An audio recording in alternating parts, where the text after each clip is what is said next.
Good day, everyone. This is Curtis D. Peralta, and this is my partner, Zernan Triviana, mastering sinking funds and amortization schedule in Excel.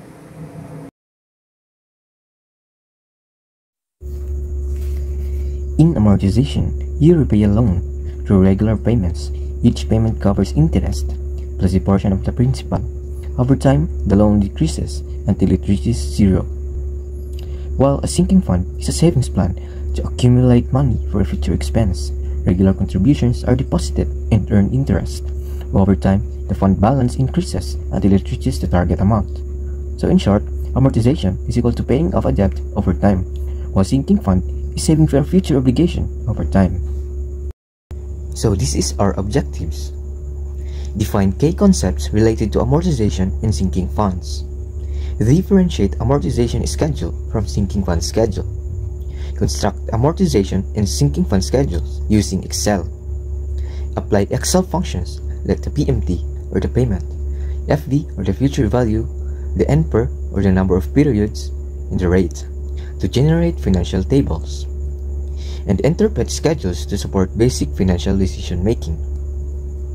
So what is a sinking fund? A sinking fund is a systematic savings plan where an individual or organization sets aside money at regular intervals, usually with interest, to accumulate a specific amount in the future.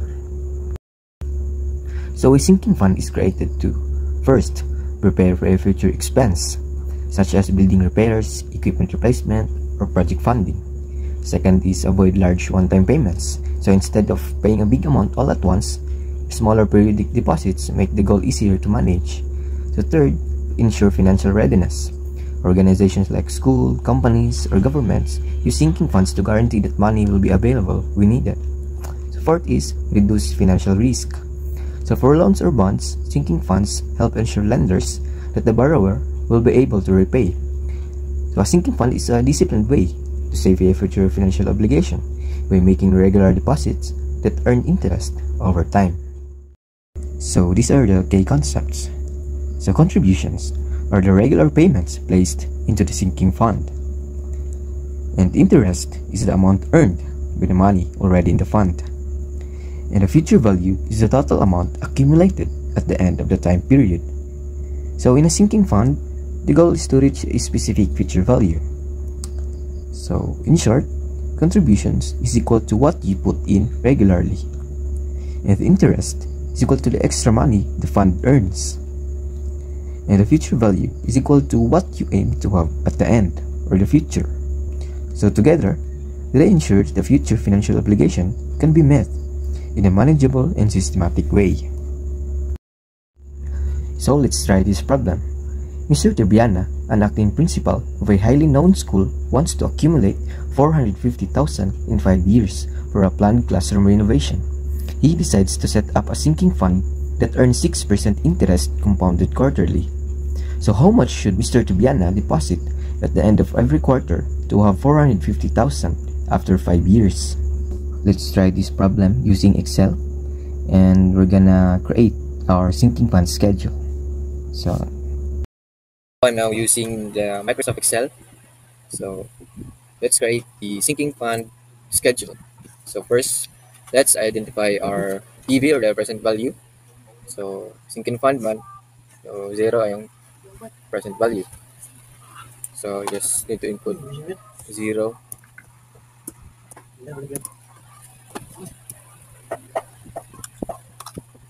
Then for our future value, so we have 450,000. The rate is J over N, so I have already calculated it, so it is 0.015. Then our NPER, our number of periods, which is T times M. So our T is 5 for 5 years, and our conversion M, which is 4. So 5 times 4 is equal to 20, and our payment is unknown. So in order to calculate this payment here in Excel, so we just have to input this, so equals PMT quantity. So we just need to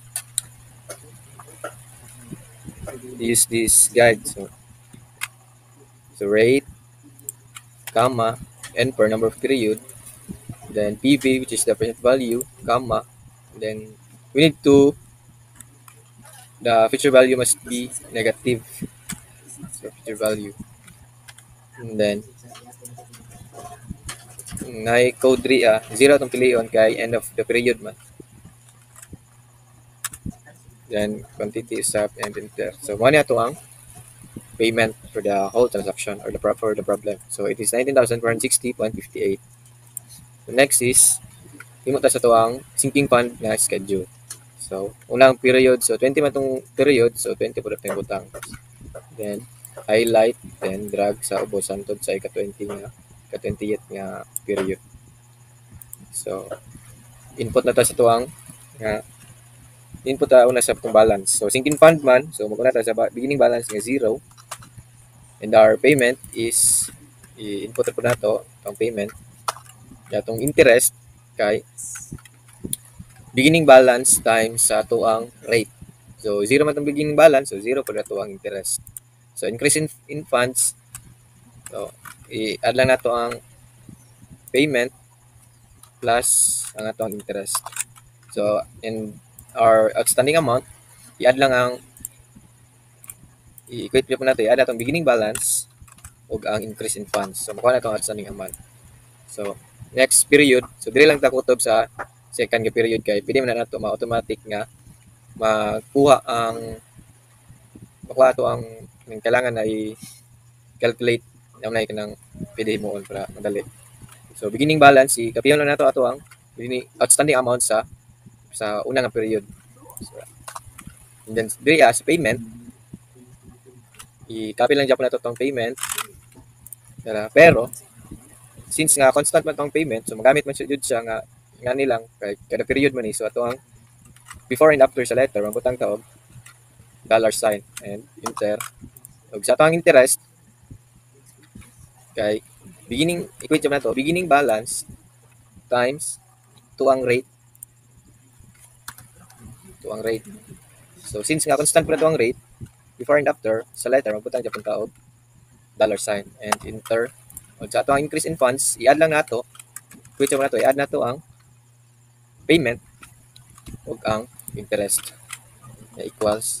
And sa outstanding amount, i-add lang po natin ang beginning balance plus increase in funds para makuha ang outstanding amount. So para makuha na to siya hantod sa ika-28 or bisan pila pa na ka-period.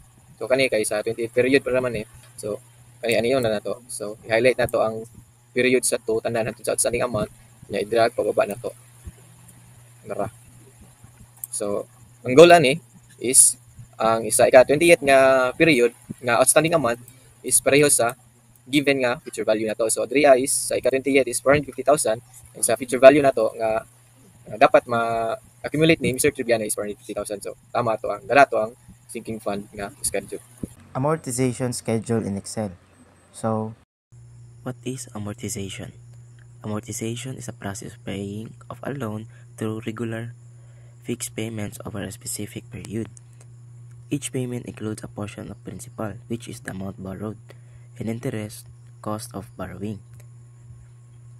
The significance makes the large purchases more manageable by spreading a cost over time, helps borrower understand their monthly payment, total interest, and repayment timeline, ensures the loan is fully paid by the end of the term through an organized payment plan.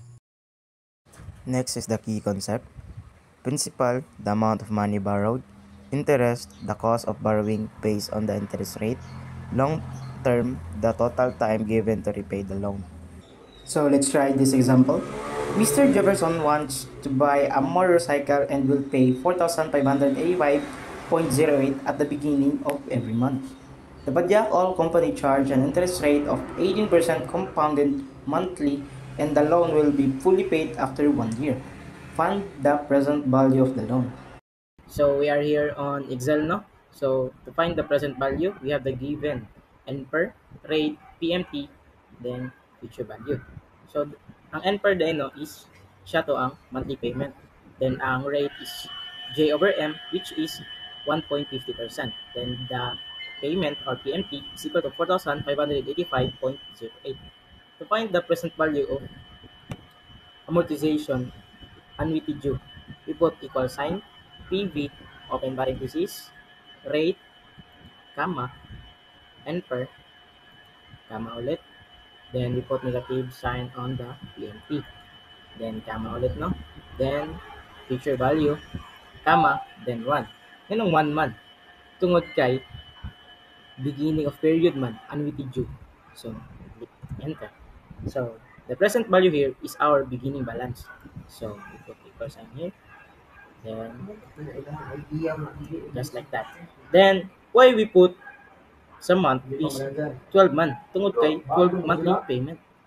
Then, the PMT is equal to that. Principal. Nganong ang PMT ug principal man is the same. Tungod kay annuity due man, dili pa ka pwede mag-interest sa sinugdanan.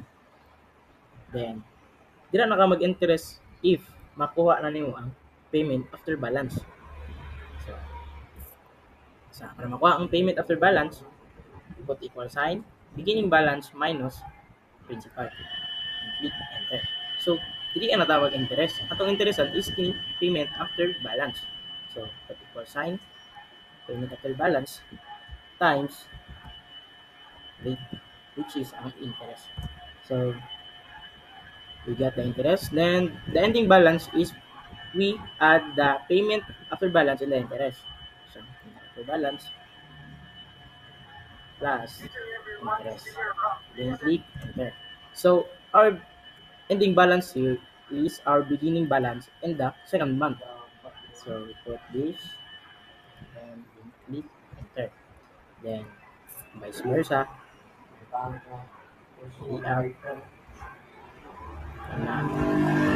So, sa principal is magbutang ta og dollar sign before and after sa letter. Dollar sign. Dollar sign. Click enter. Then, sa payment ulit, same magyapon sila, no? Beginning balance minus principal. Enter. So, sa interest, kay payment after balance times sa rate. Then, we put dollar sign before and after sa letter sa rate. Tungod kay ang rate ug ang principal kay constant. Click enter. Then, sa ending balance, kay nagtagya po nato ang payment after balance and ang interest. Click enter. So, para makuha ito ang shortcut ani guys, ato ni siyang i-highlight unto diri sa ending balance. Then, ato ni siyang i-drag down up to sa 12 months. So, just like that. If makuha na nimo ang 0, that's mean nga tama imong answer. Thank you. To conclude, sinking fund use regular deposit and compounded interest to accumulate a target amount, while amortization schedule breaks down fixed loan payment into interest and principal to reduce debt over time. Excel functions like PMT, FD, NPER, and rate make both processes easy to compute and organize into clear tables. Overall, sinking funds build saving for future use, while amortization focus on symmetrically paying off a loan. As you learn, feel free to explore, experiment with different formulas, and practice creating your own schedules. Every step you try in Excel builds confidence and mastery.